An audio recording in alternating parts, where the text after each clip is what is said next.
يا اخوانا، في منتج جزائري اكتسح العالم كله، اكتسح اوروبا. المرجان صناعه جزائريه اكتسحت الاسواق الاوروبيه اخر فتره. ما شاء الله كل الناس بقت بتقول ان المرجان افضل من النوتيلا بعشرات المرات. عملوا مبيعات خرافيه لدرجه ان انت في اوروبا لو فتحت الحنفيه هينزل لك المرجان من الحنفيه. منتشر انتشار كاسح ما شاء الله في كل السوبر ماركت، في كل الاماكن في اوروبا.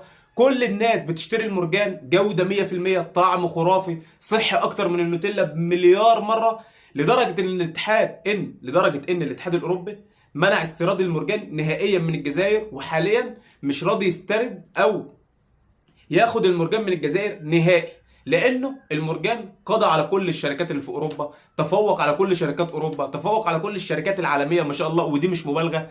بس سؤال واحد يا اخوانا نفسي افهمه: ليه كل حاجه ناجحه جزائريه بيتم محاربتها؟